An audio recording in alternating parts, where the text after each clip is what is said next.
oleh Allah Subhanahu wa taala. Siapa yang dari baligh sampai sekarang Jumatan yang tidak pernah salah pandangannya? Tidak pernah keliru bicaranya? Tidak pernah salah mendengarnya? Mustahil. Seustad-ustadnya, kiai sekiai-kiainya pasti pernah salah. Jadi kalau Anda ingin mencari kesalahan seorang ustadz, ya pasti ditemukan sepanjang dia manusia. Kiai demikian, Habib demikian, sepanjang manusia, sepanjang bukan Nabi dan Rasul. Siapapun, mau pejabat, mau rakyat, mau birokrat, siapapun, pasti ada potensi untuk berbuat salah sepanjang kita masih hidup dan sepanjang setannya juga menunaikan tugasnya untuk menggoda manusia. Nah, Allah yang punya sifat Rahman dan Rahim sebagai penutup bagian dari khutbah ini menginginkan dalam situasi itu pun tetap melindungi kita, tetap menjaga kita, karena Allah pun mendeklarasikan, engkau bisa menggoda, tapi aku pun membentengi hambaku dari godaanmu itu. Maka kesempatan diberikan oleh Allah supaya kita menyadari kekeliruan itu, mengoreksinya, dan kembali kepada jalan kemuliaan. Tidak ada manusia yang tidak salah selain Nabi dan Rasul. Tapi diberi kesempatan oleh Allah dari kesalahan itu kembali menjadi soleh. Saudara, bila kita mengoreksi yang salah menjadi soleh, tidak baik menjadi baik, maka kebaikan yang dihasilkan dari sifat korektif dari yang tidak baik itu disebut birrun namanya. Birrun. Bila itu melekat pada diri kita, kembali jadi baik, birrunnya nempel dalam diri kita, jadi baik lagi, maka berubah menjadi mabrurun. Maka dilatihlah setidaknya dalam ritual setahun sekali. Belajar, kontemplasi, apa selamanya saya akan jadi seperti yang tidak baik ini. Kata-kata kotor, senang mencela orang, pikirannya nggak bagus, mendengar yang nggak baik. Sementara saya sadar saya pulang akan menghadap Allah. Nanti dikumpulkan di padang Arafah. Maka dibawa ke miniatur kehidupan orang kumpul semua sama, mau pejabat, mau rakyat, mau punya kedudukan, mau tidak, pakaiannya sama, ritualnya serupa, deklarasi kesetaraan. Bahkan sebelum PBB deklarasi, sebelum ada terbentuk banyak negara, Islam sudah memperkenalkan kesetaraan. Tapi dalam kesetaraan itu ada renungan. Apakah akan begini selamanya? Sementara kita akan pulang kepada Allah, apa enggak malu pulang dengan status sebagai pencuri? Pulang dengan status sebagai koruptor, pulang dengan status sebagai pencela, pulang dengan status sebagai penyogok. Apa enggak malu diviralkan di alam akhirat nanti? Fulan koruptor, fulan penyogok, fulan pezina, fulan penipu. Datanya dibuka semua, nggak bisa bohong dia. Apa enggak malu?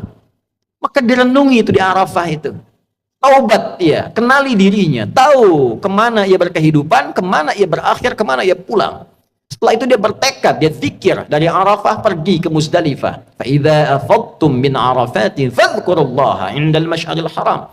Dia bawa zikirnya, dia bertekad, dia akan lempari itu sifat-sifat buruknya yang ada dalam tubuhnya dulu. Karena tiga yang mempengaruhi dia menjadi tidak baik.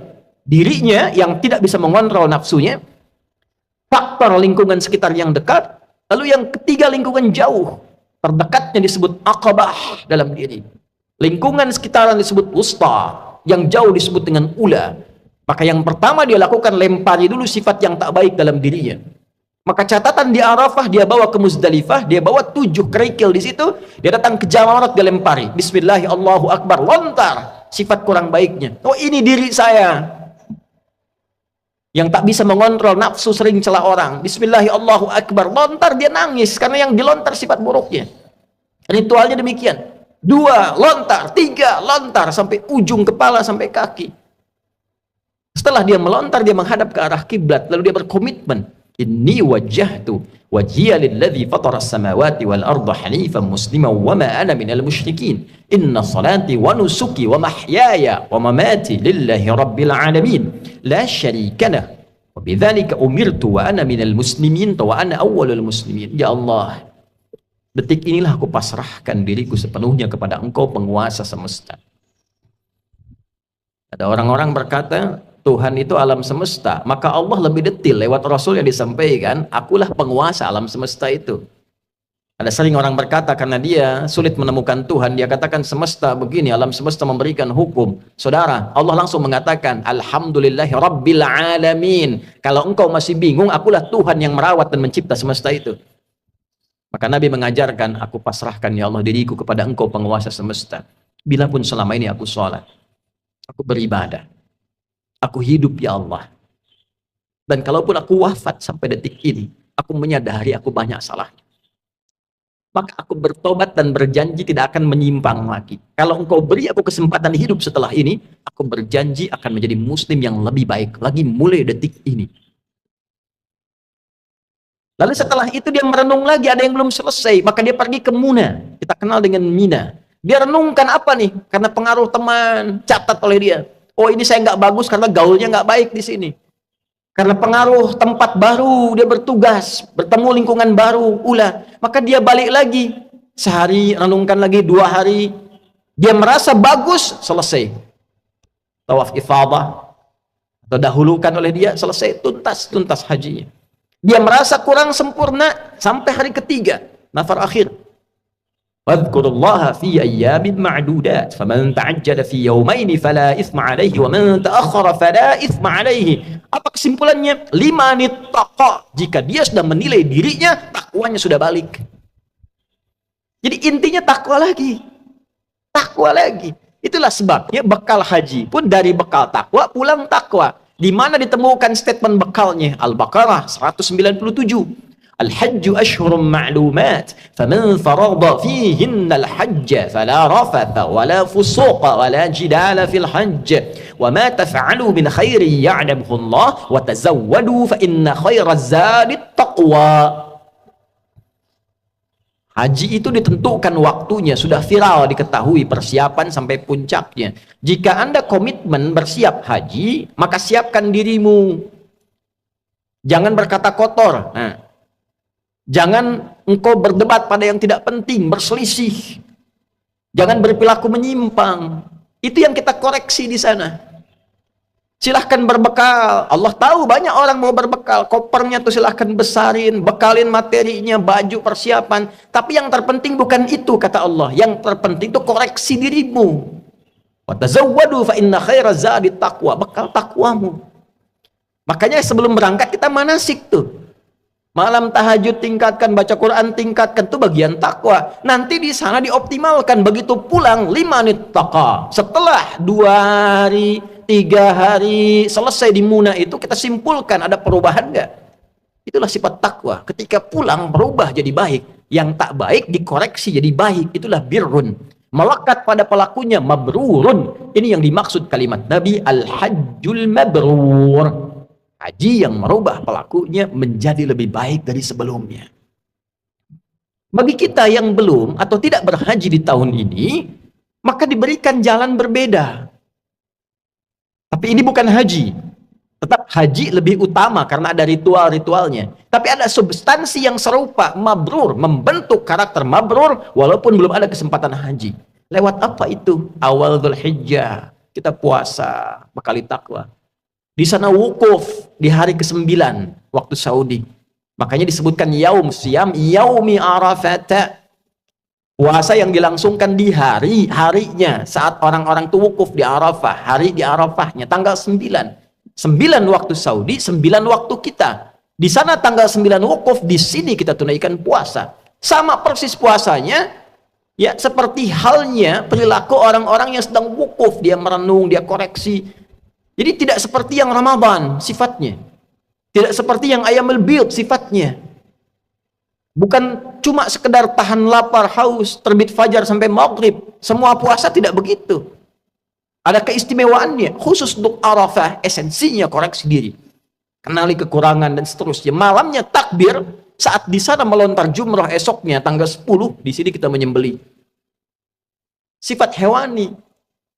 Hewan itu diciptakan dengan nafsu. Jadi gambaran nafsu itu ada di hewan. Hewan tak punya takwa. Karena di sana melontar sifat hewani nafsunya, di sini menyembelih. Dan kalimatnya setelah itu sama. Menghadap ke arah kiblat, mengatakan kalimat yang sama, inni wajjahtu dan seterusnya. Inilah yang dimaksud Allah di Quran surah 22 ayat 37. Di sana takwa, di sini takwa. La yanalullaha luhumuha wala dima'uha walakin yanaluhut taqwa minkum. Yang diterima, yang sampai pada Allah itu bukan berapa besar sapinya, bukan berapa besar kerbaunya, bukan berapa banyak darahnya. Yang diterima oleh Allah, kata Allah, takwanya. Ada perubahan nggak? Merasa lebih dekat nggak dengan Allah? Merasa meningkat gak ibadahnya? Meningkat, mendekat, lebih dekat lagi, itu koruba. Semakin meningkat disebut kurban. Itulah sebabnya ibadahnya disebut kurban. Dari kata koruba, bukan korban. Kurban. Kenapa disebut kurban? Yang dimaksudkan ketika kita berbagi dan komitmen menjadi baik, dilihat standarnya setelah itu menjadi lebih dekat hubungannya dengan Allah. Meningkat takwanya. Itulah mabrur.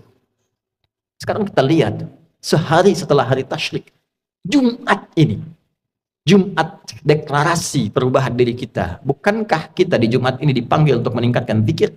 Coba dicek, jadi lebih dekat gak dengan Allah? Merasa meningkat gak takwanya? Beruntung kita, alhamdulillah, tinggal di Indonesia, karena semua bagian dasar kehidupan berbangsa, bernegara dipaku dengan sifat takwa. Di pendidikan, Undang-Undang Sisdiknas nomor 20 tahun 2003, dari mulai pasal menimbang A sampai E, 5 itu poinnya. Poin kedua, B itu sudah takwa. Undang-Undang Dasar tahun 1945 mengamanatkan pada pemerintah, mengusahakan menyelenggarakan satu sistem pendidikan yang meningkatkan keimanan dan ketakwaan pada Tuhan Yang Maha Esa, serta akhlak mulia. Baru mencerdaskan kehidupan bangsa. Masuk tentara Sabta Marga, ada 7. Nomor 3-nya itu adalah takwa.